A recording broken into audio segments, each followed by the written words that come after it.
Bonjour à tous. Bonjour. Dans cette vidéo, on va tout simplement parler du phénomène planétaire qu'est le Harlem Shake pour vous expliquer d'où il vient exactement. Alors tout d'abord, comme on peut s'en douter, le Harlem Shake est une danse. Mais celle-ci ne s'est pas toujours manifestée de la manière dont on la connaît aujourd'hui. Pour commencer, une analyse terminologique s'impose. En décomposant cette expression, nous avons d'un côté Harlem et de l'autre Shake. Le terme Harlem fait directement référence au célèbre quartier new-yorkais d'où est née la version originale de la danse, et non la version revisitée. D'un autre côté, le mot shake signifie quant à lui secouer ou encore agiter. En bref, il désigne un mouvement de corps plutôt vif. Pour savoir d'où vient ce phénomène, on peut se référer à quelques dates clés. À l'origine, le Harlem Shake est un mouvement de danse né à New York au début des années 1980 et qui se résume à bouger ses épaules et son torse de façon déstructurée.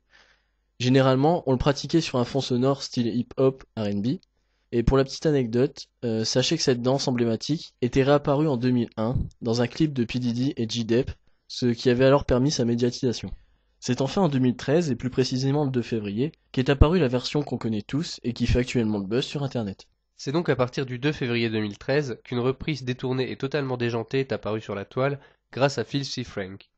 À l'origine du buzz, 4 amis vêtus de déguisements ridicules, un Power Ranger, un extraterrestre, un sosie de Kim Jong-un et enfin un homme en combinaison de lycra rose, dansant frénétiquement sur un morceau intitulé Harlem Shake du DJ Bauer. Mais les véritables bases proviennent de la version postée le même jour par The Sunny Coast Skate, un groupe de skateurs australiens qui ont réellement lancé le phénomène. Concernant le concept, il ne faut pas énormément de moyens pour réussir un bon Harlem Shake. Le principe reste toujours le même. Dans une première scène, vous filmez d'abord un individu portant un casque ou un masque et qui se trémousse au milieu de personnes immobiles. Puis, quand la phrase 12 dans la Shake se fait entendre, le plan se termine et reprend dans une deuxième scène où cette fois-ci, tout le monde est contaminé par la frénésie et danse un peu n'importe comment. Vous pouvez bien sûr y mettre de l'originalité et vous créerez un véritable buzz. On a ainsi pu voir des Harlem Shake réalisés par des militaires, par des équipes de foot, de basket, au bureau, etc. Bref, tout est bon pour participer à ce phénomène. Quant au bénéficiaire du buzz, le plus grand gagnant dans cette histoire est bien sûr le DJ américain Bauer, qui a vu son titre Harlem Shake atteindre le sommet des charts.